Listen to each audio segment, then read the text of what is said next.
Halo semuanya, selamat berjumpa kembali bersama admin di channel YouTube Pusatnya Informasi tentang Pinjaman Uang Online. Oke, untuk di video kali ini admin mau share lagi kepada Anda semua tentang daftar aplikasi pinjaman online cepat cair bunga rendah.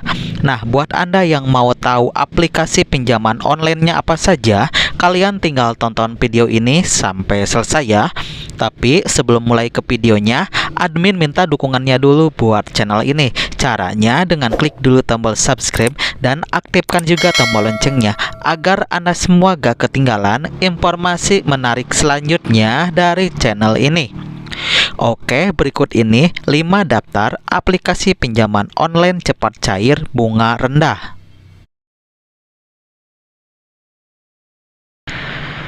1. Pinjam Yuk. Pinjam Yuk adalah pinjaman online berizin OJK yang menawarkan dana tunai cepat cair dengan syarat cukup KTP. Dari pengalaman saya mencoba, keunggulannya adalah proses pengajuan yang mudah, cepat, dan transparan.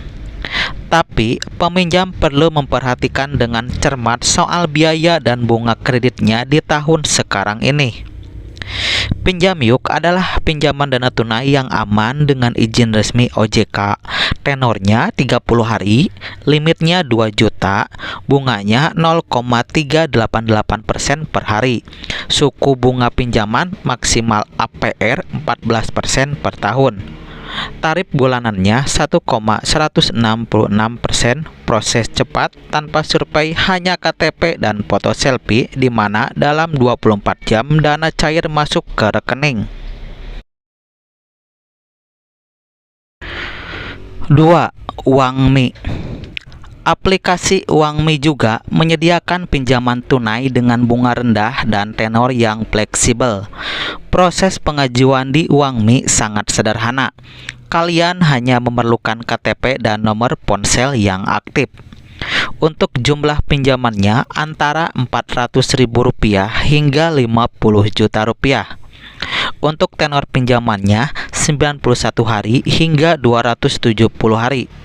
Maksimal APR-nya 21,9%.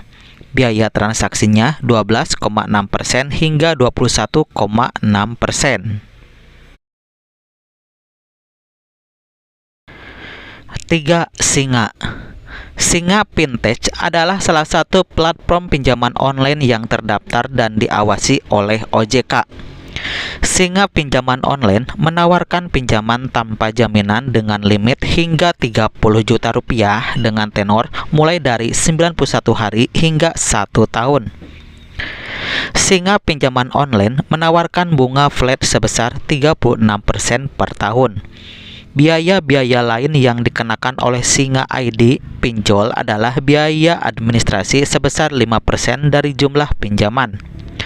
Untuk proses pengajuan pinjaman di Singa Pinjaman Online terbilang cepat dan dana pinjaman akan langsung dicairkan ke rekening peminjam dalam waktu 24 jam.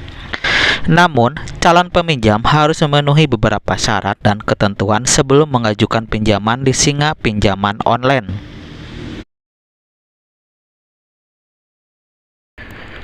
4. Finflush. Finflush adalah layanan pinjaman online yang didirikan pada tahun 2018 oleh PT Rezeki Bersama Teknologi. Finflush mengusung moto ringkas, bersahabat, dan terpercaya dalam memberikan layanan kepada masyarakat Indonesia. Finflush menawarkan bunga pinjaman yang kompetitif, yaitu mulai dari 0,1% per hari. Bunga tahunan tertinggi APR Finflush adalah 24%. Pengajuan pinjaman di Finflush dapat dilakukan secara online melalui aplikasi Finflush yang tersedia di Google Play Store dan App Store. Proses pengajuannya hanya membutuhkan waktu sekitar 5 menit dan dana pinjaman bisa cair dalam waktu 1 kali 24 jam. 5. EasyCash. EasyCash adalah salah satu platform pinjaman online yang populer di Indonesia. Platform ini menawarkan pinjaman tanpa jaminan dengan limit hingga 15 juta rupiah. Proses pengajuan pinjaman di EasyCash juga relatif cepat, hanya membutuhkan waktu sekitar 15 menit saja. Biaya dan bunga pinjaman di EasyCash relatif transparan dan sesuai dengan peraturan OJK. Biaya layanan di EasyCash sebesar 0,4% per hari dan bunga pinjaman maksimalnya 0,8% per hari. Aspek keamanan yang paling penting adalah legalitasnya. EasyCash telah terdaftar dan diawasi oleh otoritas jasa keuangan. Hal ini berarti bahwa EasyCash telah memenuhi persyaratan dari OJK, termasuk dalam hal keamanan data dan sistem. Oke, demikianlah rangkuman mengenai daftar aplikasi pinjaman online cepat cair bunga rendah. Semoga dapat membantu Anda semua dalam mengetahui daftar aplikasi pinjaman online cepat cair bunga rendah di tahun sekarang ini. Nah, jika ada pertanyaan mengenai deretan aplikasi pinjaman online cepat cair bunga rendah tersebut, silahkan tinggalkan komentar Anda di bawah video ini. Oke, semoga bermanfaat dan selamat berjumpa kembali di video berikutnya.